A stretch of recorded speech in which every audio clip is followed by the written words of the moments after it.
I was standing outside the Apple store with a half-finished iced coffee in one hand and a shopping bag in the other when I spotted my Aunt Melissa coming out of Bath and Body Works like she was on a mission. She hadn't seen me yet. Her arms were loaded with lotions and candles, and she had that usual self-important look she always wore, like the mall was her personal runway. I raised a hand and called out, "Aunt Melissa." She froze for a split second, then turned and gave me this stiff, almost uncomfortable smile. Something about it immediately set off alarms in my gut, but I shook it off. It was probably nothing. Or so I thought. "I'm Jake, by the way. I'm 27. I'm the kind of guy who's always been quietly responsible. You know the type. First to pay his bills, last to cause a scene. I've got a stable IT job, I rent a decent 2-bedroom just outside the city, and I'm the family go-to when it comes to anything technical or financial. Need help with taxes? Jake. Phone acting up? Jake. Cousin wants a new gaming PC, but has a $200 budget? Call Jake and make it his problem." I never really minded it. Not until recently. My family's big, loud, messy. We've always had our differences, but there was a time I would have sworn we were close. I grew up around cousins like siblings, aunties who treated me like their own son, and holidays that felt like miniature reunions. At least that's how it used to be. Lately, I'd started noticing little things. Subtle shifts. Plans being made without me. Group chats I was suddenly no longer in. Conversations that went quiet when I walked into the room. I told myself I was overthinking it, that maybe people were just busy. But today confirmed what I'd been ignoring for way too long. "Hey, funny running into you," I said, trying to sound casual as I walked over. She adjusted her sunglasses and gave me a tight-lipped smile. "Oh, Jake. Hi. Fancy seeing you here," she said, her voice just a bit too sweet. I brushed it off. "I was just about to grab lunch," I said, glancing at the food court behind her. "You here alone?" "Oh, no. Your mom and the others are around somewhere," she said quickly, then paused like she'd said too much. My stomach flipped. "The others?" I asked. "What's going on?" She hesitated. That smile again. Tight, polite, distant. "Oh, just a little shopping trip before the vacation." My eyebrows shot up. "Vacation? You mean the one to Maui?" She winced, like I'd caught her off guard. "Yes, that one." I laughed, confused. "Wait, when is that? I haven't heard anything since April when I sent the deposit." She shifted uncomfortably, adjusting her purse strap. "Well, it's actually this Friday." I blinked. "This Friday?" I repeated, my voice hollow. I never got the itinerary. No flight info. Nothing. She gave me a sympathetic look that didn't reach her eyes. Well, it kind of turned into a close family-only thing. For a few seconds, I didn't say anything. I couldn't. My brain was still catching up with the words. Close family only. I repeated, barely above a whisper. I'd sent $5,000 toward that trip. A family vacation we'd all talked about back in January, where everyone was supposed to pitch in. I'd even skipped a bonus work trip to make sure I could afford my share early. I remembered Mom telling me, "It's going to be so good to have all of us together again. You should definitely come." I looked down at my phone, my thumb already unlocking it without thinking. "I paid $5,000, I said quietly, still not looking up. Aunt Melissa gave me that same artificial smile and tilted her head. "I know, sweetie, and we really appreciated it. But things changed. It got complicated." I looked up slowly. So complicated no one thought to tell me I wasn't invited anymore. There was no apology, not even a shred of guilt. Just that smug little half-shrug that drove me absolutely insane. "We figured you were busy," she said simply. "With work and all. Plus, well, you're not exactly close with everyone these days." I felt something cold crawl up my spine. Not anger. Not yet. Just this quiet, sharp realization I'd been cut out. Not by accident. Not because someone forgot to loop me in, but on purpose. I turned away for a second and stared at the floor. All I could hear was the faint murmur of the food court, someone dragging a shopping bag across the tile, the soft buzz of my phone in my hand. It was a message from my bank, a monthly balance update. The number stared back at me like a taunt. The $5,000 was long gone. Aunt Melissa shifted again, probably hoping I'd just let it go. That I'd smile, make some joke, maybe walk away and process it alone. That's what I'd always done. I was the peacekeeper, the quiet one, the fixer. But not this time. I looked up, eyes meeting hers, and said in a voice much calmer than I expected, "Who booked the Airbnb again?" She blinked. What? The Airbnb. I booked it. In my name. With my account. I held up my phone. Right. Her face twitched. Yeah, she said slowly. But the rest of the details got handled by your mom and Lisa. They coordinated everything else. I nodded. Cool. And the flights? Well, your cousin used your Delta points, remember? She said, then immediately looked like she regretted it. Oh, I didn't remember agreeing to that. But that explained the missing miles from last month. And the rental van? I think you said you'd handle that too, she said, clearly trying to sound innocent. I did say that. Back in February. Back when I thought I was part of the trip. I stared at her. So let me get this straight. I paid the Airbnb.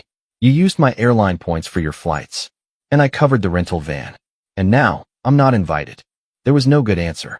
Melissa just stood there, suddenly finding her shopping bags extremely interesting. I turned and started walking. She called after me. Jake, don't do anything crazy, okay? It's already planned. I didn't answer. I didn't need to. Because the thing about being the guy who's always responsible, the one who quietly handles everything, is that people forget just how much power you actually have. And they never see it coming when you decide to take it all back. I walked straight to the parking garage, sat in my car, and pulled up every reservation I'd made. The Airbnb, the rental, my Delta account, the van company, the itinerary spreadsheet my cousin had emailed me back in March, still tucked in my downloads folder. I pulled it all up, slowly and methodically. Not out of anger. Not even out of revenge. Just something colder. Sharper. Because if they wanted to play this game like I didn't matter, then I was going to show them just how much I did. And I hadn't even gotten to Mom's part in this yet. Because that was going to hurt the most. I sat in the car for almost an hour, the engine off, my phone glowing dimly in my lap as I scrolled through the trip reservations. My heartbeat was steady, but my thoughts weren't. I kept going back to that moment. Melissa's fake smile, the way she said close family only, like I was some distant cousin who'd invited himself. Every time I blinked, it echoed louder. Close family only. I couldn't help but wonder what Mom had said. Had she pushed back when they decided to cut me out? Had she fought for me to be included? Or had she just gone along with it? I wanted to believe she didn't know, that she would have stood up for me. But deep down, something had been off for months. No, longer than that. It was just easier not to see. Back in January, when we were all still planning the trip, Mom had been the one texting me constantly. Jake, can you front the Airbnb? We'll pay you back. Hey, your cousin found cheap flights. Mind booking with your points for now? Don't forget to reserve the van, okay? You're the only one with the Costco card. Every time, I said yes. It wasn't just about being the tech-savvy one. It was because I trusted them. Because I believed I was doing this for our family.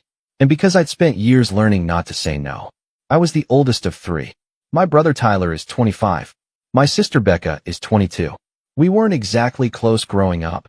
Tyler was the golden child, always getting praise for the bare minimum, while Becca played the sweet, helpless baby card to perfection. I was the filler kid, the background support character. Reliable, independent, invisible. It was subtle how the favoritism worked. Tyler would get a brand new gaming laptop for his birthday, while I'd get socks and a half-hearted, we figured you didn't need anything. Becca wrecked Mom's car once and blamed the brakes. She got a replacement in a month. I lent Mom my car for a week, and she returned it with an empty tank and a cracked tail light. But I let it go. I always let it go. Because what was the alternative? Starting a fight? Burning bridges? I told myself that being the better person meant biting my tongue. That maturity was swallowing resentment. Until today. Because what kind of family lets you pay for everything and then cuts you out of the trip you made possible? I drove home in silence. No music. Just the low hum of the road and the growing pressure in my chest. When I parked, I didn't go inside right away.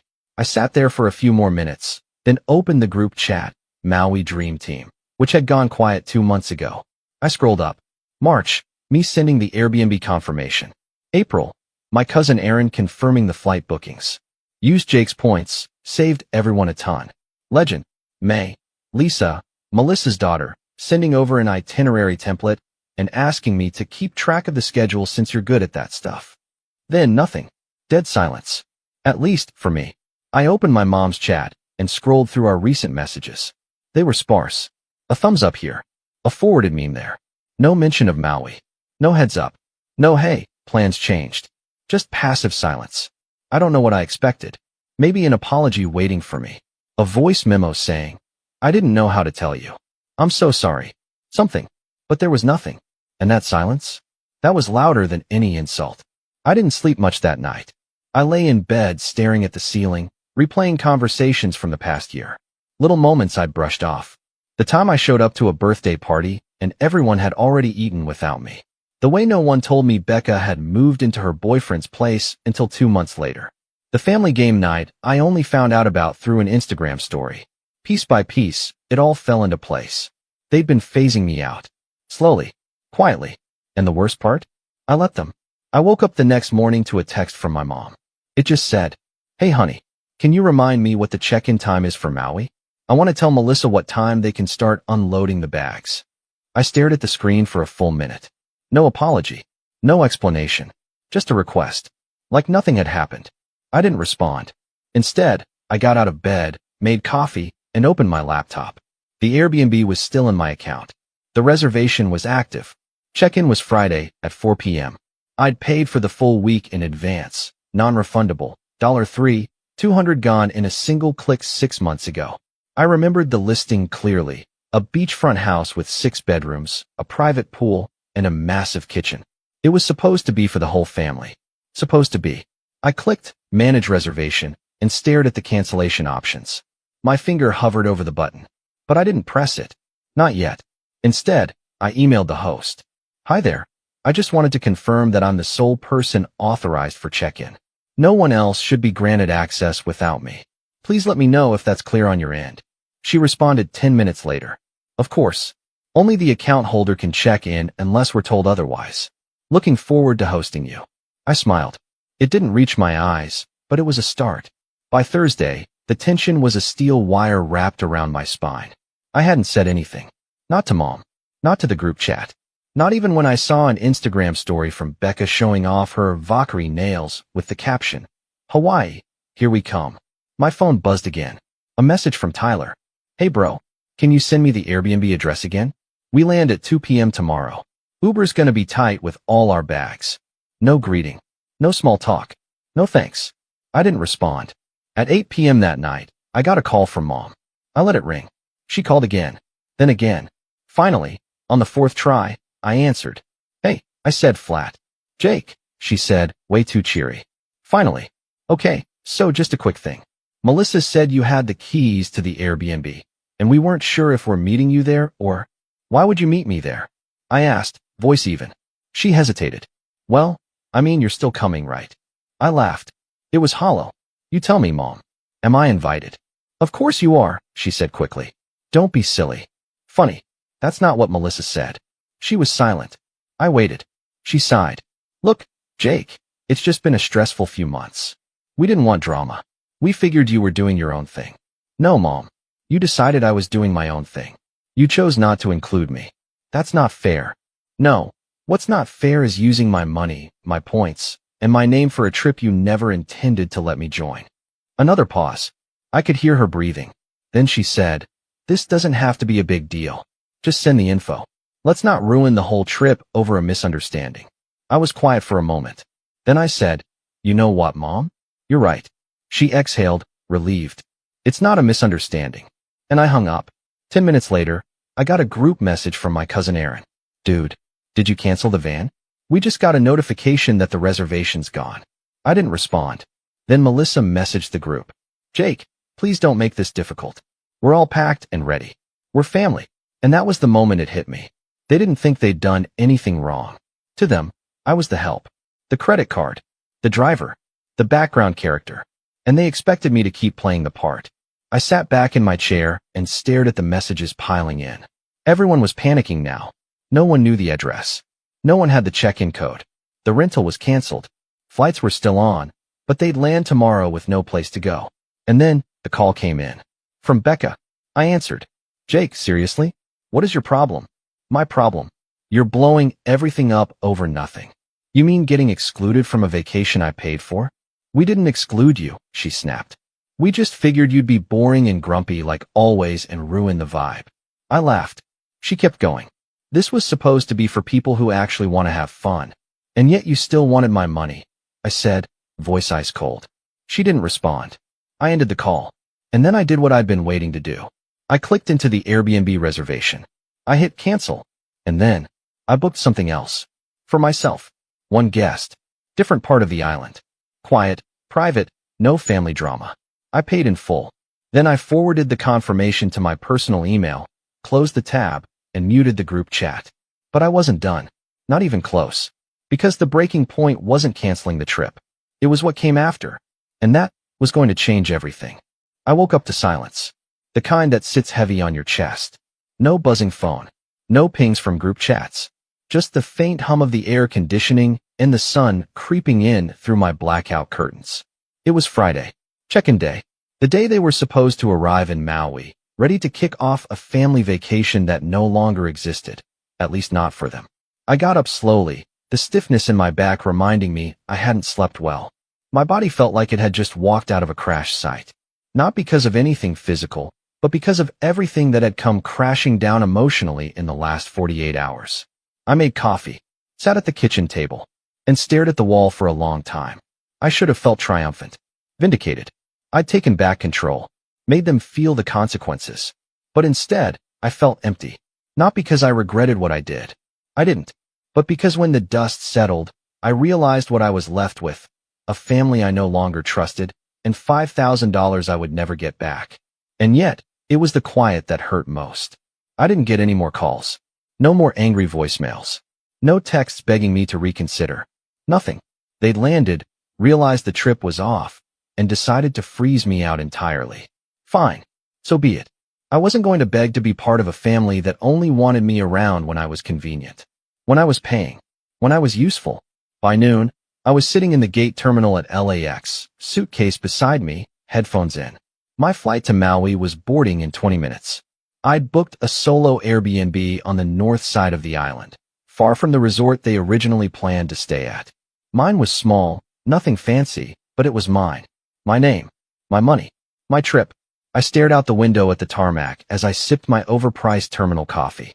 There was a strange sense of freedom in the pit of my stomach. Like I'd finally cut a cord that had been dragging behind me for years. I boarded the plane, found my seat by the window, and put my phone on airplane mode. And for the first time in years, I let go. The flight was peaceful. Maui greeted me with warm air and the scent of salt and flowers. The drive to my Airbnb was quiet, scenic, and weirdly therapeutic. I rolled down the windows and let the wind slap my face as I climbed through winding green hills toward my little cottage by the cliffs. It wasn't until I stood outside the door, tiny suitcase in hand, that I realized something had shifted. I wasn't here for a vacation anymore. I was here to rebuild, to start over. My Airbnb was modest. Wooden floors, a small kitchenette, a bed tucked against the corner with wide windows overlooking the ocean. There was no TV, no distractions. Just a hammock, a coffee pot, and peace.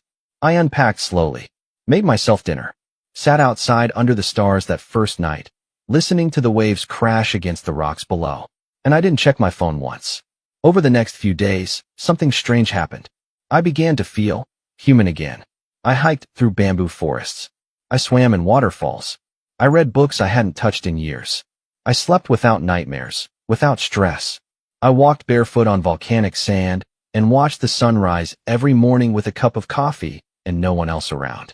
And for the first time in a long, long time, I didn't feel like a supporting character in someone else's story. There were moments when guilt tried to creep in. Moments where I'd remember birthdays I'd spent making cakes for other people, or holidays I'd spent buying gifts for people who didn't care. I'd think about my mom's voice, soft and cold, saying, "We figured you were doing your own thing." But every time that guilt knocked, I reminded myself, they left me out. They chose this. I didn't burn the bridge. I just stopped trying to cross it while they set it on fire. On the fourth day, I got a notification. My cousin Aaron had posted a story on Instagram. Curiosity got the better of me. I opened it. It was a selfie of him and Becca at the airport. They were clearly back on the mainland. The caption read, "Worst trip ever." Don't ask. I smiled. Not out of pettiness, but because it confirmed what I already knew. They'd had to face the consequences. Later that day, I got a text from an unknown number. "Jake, it's Uncle Rob. Just wanted to say I heard what happened. I'm sorry. You didn't deserve that. Hope you're doing okay." Uncle Rob was Mom's younger brother. The only one who ever really treated me like a grown adult. I hadn't spoken to him much in the past year. He wasn't part of the Maui crew. I stared at the message for a while, then typed back, "Thanks. I'm okay. Just trying to focus on myself right now." He replied almost instantly, "Good. About time. Let me know if you ever want to catch up." That one message stayed with me, because it was the first time someone from my family had acknowledged what they did. The first time someone said, "You were wronged." I didn't need a parade. I didn't need groveling. But I did need that. That night, I sat by the beach, letting the waves wash over my feet, and I started thinking about what life could look like without trying to constantly earn the love of people who withheld it like a prize. For years, I had built my identity around being the helper, the fixer, the guy who made everyone else's life easier. I thought if I just did enough, gave enough, was enough, they'd see me. They'd love me back the way I loved them. But love given conditionally isn't love. It's leverage. And I was done being leveraged. By the time my return flight rolled around, I was a different person. Not on the outside. Same black hoodie, same carry-on bag. But inside, something had settled. Hardened. Not into bitterness, but into clarity. I didn't owe anyone anything. Not anymore. The day after I got back, I cleaned my apartment top to bottom. Not out of compulsion, but because I wanted a fresh start. I went through drawers and boxes and pulled out old gifts, family photos, birthday cards signed with generic messages. I tossed most of it, kept the few that still held something real. Then, I did something I hadn't done in a long time. I started applying for new jobs. Not because I hated my current one. It was fine, but because I realized I had stayed in too many fine situations for far too long. Work, family, friendships, always settling, always trying not to rock the boat. I updated my resume, polished my portfolio, even scheduled a few networking calls. And then I opened a savings account labeled self-fund. The goal? Build a life that didn't depend on anyone else's approval. In the following weeks, I started setting boundaries with my family. I left the group chats, blocked Becca after she sent me a snarky, "Hope your little solo trip was worth it" message. I didn't respond to Tyler's Venmo request for half the luggage fees. My mom called a few times. I let it go to voicemail. Eventually, she stopped trying. And as much as it hurt, it also healed. Because when you stop begging for scraps, you realize how little you were getting in the first place. One night, I was at a local bar, catching up with an old college friend I hadn't seen in years. We talked about work, life, relationships, everything in between. At one point, he said, "Man, you seem different. Lighter." And I just smiled and said, "Yeah, I think I finally stopped carrying things that weren't mine." He laughed. Must feel good. It did. 1 week later, I got a call from a recruiter about a senior IT role at a firm twice the size of my current one. The pay bump was significant. The responsibilities, challenging in a good way. I nailed the first 2 interviews. The third was next week. And just like that, things started moving. I wasn't chasing family approval anymore. I was chasing my own life. And every step forward felt like breathing fresh air for the first time in years. But just when I thought the past was done haunting me, a letter arrived in the mail. Plain white envelope. No return address. Inside was a single note. From my mother. And what it said changed everything. It was a cloudy Thursday when the letter showed up. I'd just gotten back from a morning interview. A sleek downtown firm with an office that overlooked the skyline and a break room stocked like a boutique cafe. I felt good about it. Confident, even. I'd worn my sharp navy blazer, nailed every technical question, and walked out with a firm handshake and a "we'll be in touch very soon." I was in the middle of making lunch, grilled cheese with a tomato soup on the stove, when I saw the envelope sticking out of my mail slot. No stamp. No return address. Just my name in familiar cursive. It was unmistakably my mother's handwriting. I stared at it for a long time before I picked it up. My fingers hesitated at the edge. 1,000 thoughts rushed in, apologies, excuses, manipulations. Was this a peace offering? A guilt trip? A last-ditch effort to regain control? I peeled it open carefully. Inside was a single sheet of folded paper. "Jake, I don't know what to say that will make this better, but I want to try. Please, before you throw this away or block me forever, just read. You were right. We used you. We took your kindness for granted. And I should have said something. I should have stopped it. But I didn't, because I was scared of making waves. Because I thought if I just kept everyone happy, it would all work out in the end. But I see now what that cost you. What it cost us. I didn't mean to cut you out. I didn't want that. I kept waiting for someone else to fix it. Melissa, Lisa, Becca, anyone. But no one did. And I stayed silent. That was my failure. I don't expect you to forgive me. Not now. Maybe not ever. But I wanted you to know that I see it now. I see you. All the times you showed up for this family. All the times you put yourself second. I'm sorry I didn't speak up sooner. We're having a dinner at Aunt May's house on the 12th. Everyone will be there. I know that probably doesn't sound like an incentive, but if you want to come, if you want to say anything, good, bad, or otherwise, just know that the floor will be yours. Love, Mom. I read it 3 times. Then I folded it back up and set it on the counter. She wasn't wrong about any of it. But a heartfelt letter doesn't erase a decade of disrespect. And I couldn't tell yet whether this was real remorse or carefully worded guilt control. But the dinner? That was interesting. Everyone would be there. Melissa, Becca, Tyler, even Lisa, if she was back from grad school. Probably the whole Maui crew, minus a few uncles who never really got involved. And they were inviting me? They weren't expecting a happy reunion. They were expecting me to show up awkwardly, keep my head down, maybe say a few stiff, it's fine, and let them skate past the damage they'd caused. But that wasn't the version of Jake they were getting anymore. No, this Jake was different. Sharper, focused, and for the first time in his life, strategically patient. Because here's the thing about revenge, real revenge. It's not about yelling or slamming doors or sending angry texts. It's about taking control of the narrative. And this dinner? This was my stage. I just needed to prepare. I spent the next week revisiting every string I'd quietly pulled over the years. I started with the Airbnb refund. Turns out, after canceling, the host had rebooked the house almost immediately and issued me a partial refund. $1, $500 back into my account. Not everything I lost, but a decent start. Then I went through my emails and found the itinerary spreadsheet I'd built for the Maui trip. It had all the details, flights, rentals, restaurant reservations, even the snorkeling tour they'd forgotten to cancel. I contacted the companies one by one, posing as the original organizer. Since I had the booking info, it was easy. Some had already charged no-shows. Others refunded portions when I told them the trip was unavoidably canceled. In total, I clawed back almost $1,800 in deposits and fees. I kept it all in a folder on my desktop titled Reclaimed. Next, I called my bank. Asked for the statements showing the original Airbnb booking, the car rental deposit, and the flight points transfer. I wanted everything in writing. Not for legal reasons, just for the moment I might need to remind them how much I'd contributed. But this wasn't just about money anymore. It was about pattern recognition. I started combing through old texts, emails, even social media messages. The time Melissa asked me to spot her $600 for Becca's birthday party and said, "We'll settle it later." The laptop I bought Tyler 2 Christmases ago when his old one died, because Mom said, "You know how much he relies on you for this stuff." The dozen times I helped Lisa with her FAFSA and grad school essays because she said I was basically family. All one-way streets. All forgotten. But not anymore. I created a document. I called it the ledger. Not to send to anyone. Just to see it. To remind myself that I wasn't bitter. I was just finally keeping score.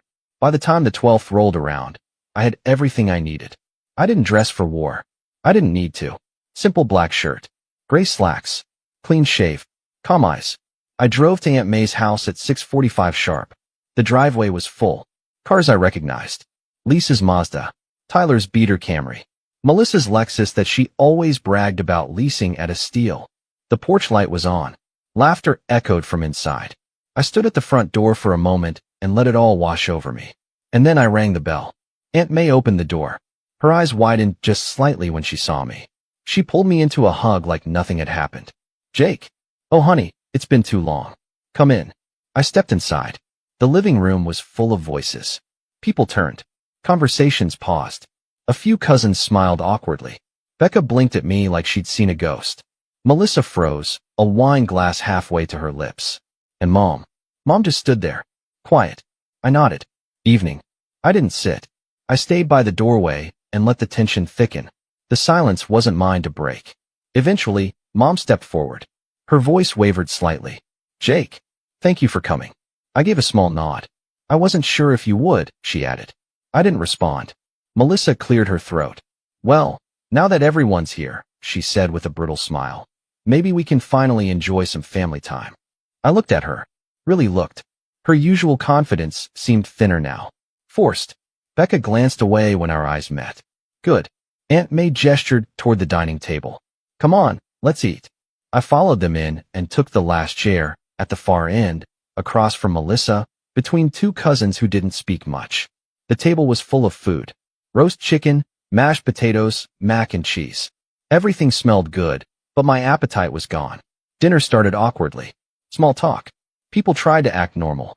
Someone asked Lisa about grad school. Uncle Rob made a bad joke about airport food. No one addressed the elephant in the room. Until Mom set down her fork and said, before dessert, I think we should talk. Everyone froze. I wrote Jake a letter, she said, voice low. And I told him he'd have the floor tonight. So here we are. She looked at me.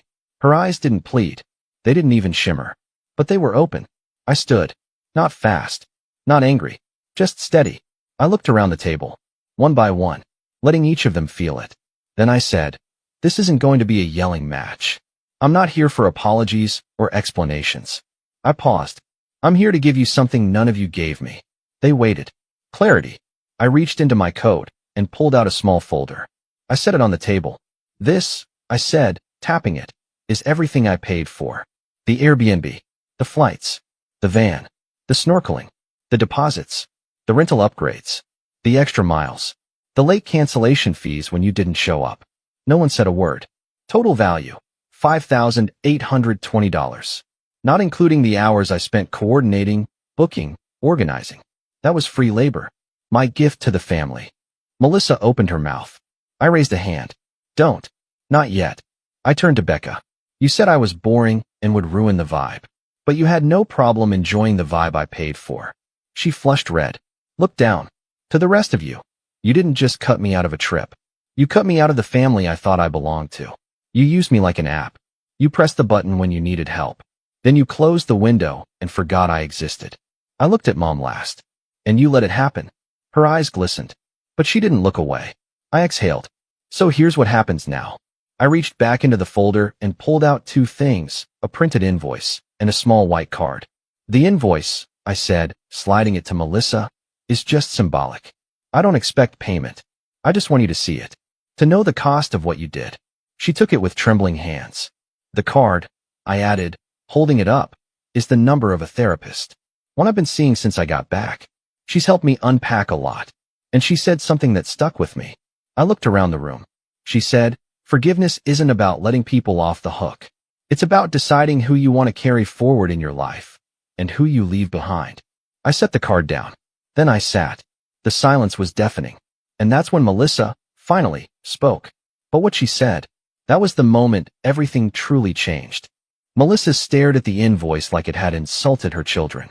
Her perfectly tweezed eyebrows knit together in a storm of fake offense and brewing entitlement. And for a second, I thought she might try to laugh it off. Play the victim. She opened her mouth slowly, as if searching for the perfect condescending line to disarm me. Instead, she blurted, "You're really going to nickel and dime your own family over a vacation?" There it was. No apology. No remorse. Just that classic pivot, turning accountability into an attack. I didn't flinch. Nickel and dime. I repeated. I fronted over $5,000, Melissa. That's not pocket change.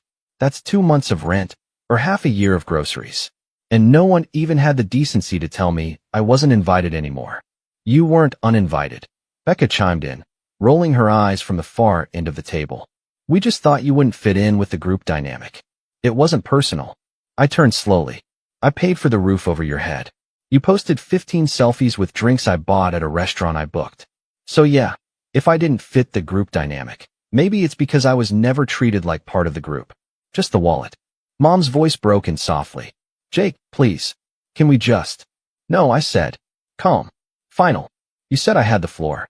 So I'm finishing what I came to say. I turned back to Melissa. I don't want your money. I want your understanding. Because if you ever try something like this again, not just to me, but to anyone in this family, I will make sure it's the last favor you ever get from anyone. You live off manipulation and entitlement. But you forget, every queen needs a castle. And I was the one who built yours. Her jaw tightened. She didn't speak. I reached into my coat one final time and pulled out a USB stick. This, I said, contains every screenshot, receipt, booking confirmation, and Venmo transfer over the last 2 years. Every time you said, we'll pay you back, and didn't. Every time you asked me to just handle it, and ghosted afterward. I've sent a copy to Uncle Rob, to Aunt May, and to your husband, just so they all know what kind of financial favors you've been collecting behind the scenes. Melissa's face turned the color of spoiled milk. Her wine glass trembled in her hand. And before you call it petty, I added, remember, you did this to yourself. You made me the bank. You turned me into the family assistant. Now I'm just handing out your final invoice. Becca stood suddenly, knocking her chair back. This is insane. You're throwing away our whole family over what? Some money. I shook my head. No, I'm walking away from people who only show up when they want something. That's not family. That's a subscription service I forgot to cancel. The room was dead quiet. No one moved. Even Tyler, who hadn't said a word all night, looked like he'd been punched in the stomach. Finally, Mom whispered, "What do you want from us?" And that question, more than anything, told me everything I needed to know. Because even now, even after all the silence, the gaslighting, the exploitation, she still thought this was a negotiation. That this was about getting something from them. I smiled, but it was cold and clean. Nothing, I said. I just wanted you all to see who I really am, when I stopped begging to be included. I stood, tucked my chair back in, and nodded to Aunt May. Thank you for dinner. She nodded, stunned, and reached for my hand as I passed. Her grip was soft, but trembling. Maybe it was guilt. Maybe it was respect. Either way, she didn't stop me. I walked out the front door and into the cool night air. My heart was beating fast, but my hands were steady. My phone buzzed as I reached my car. Uncle Rob. That was the bravest thing I've ever seen anyone in this family do. I'm proud of you. Let me know if you need anything. I stared at the message for a long moment, then smiled to myself. A real smile this time. Over the next few weeks, the fallout was deliciously quiet.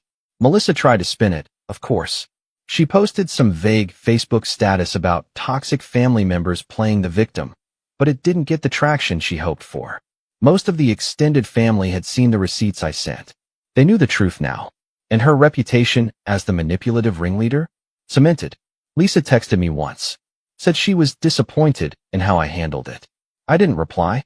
Becca tried to stir sympathy with a sob story about how Jake blindsided everyone at the dinner. Aunt May commented, "He only said what the rest of us were too afraid to." Tyler tried to call. I let it ring out. And Mom, she sent me another letter. A longer one. In it, she said she was sorry again. That she was trying to understand. That losing me had forced her to look at herself in a way she never had before. She didn't ask me to come back. She didn't ask for forgiveness. She just wrote, "I can't change the past, but I'm hoping, one day, you'll let me earn a different future." That one I kept. Did I forgive her? Not yet, but it was a start. Meanwhile, my own life was moving faster than ever. I got the job offer. A 40% pay increase. Better hours. Better benefits. A manager who respected my time and experience. I moved into a new apartment. Bright. Spacious. Mine. I joined a hiking group. Took weekend trips. Reconnected with old friends I'd lost touch with. And I finally started putting money into me. Things I wanted, not things I thought I was supposed to do for others. And that savings account labeled self-fund. It's not just savings anymore. It's an investment. In my life. My dreams. And every time I deposit something into it, I think back to that moment in Aunt May's dining room. The way they stared when they realized I wasn't their fixer anymore. That I had walked in not to be accepted, but to deliver their reckoning. Because revenge doesn't have to be loud. Sometimes, it's just showing up with receipts, telling the truth, and walking away with your head high. No screaming. No second chances. Just silence. And the sound of doors closing behind you. For good.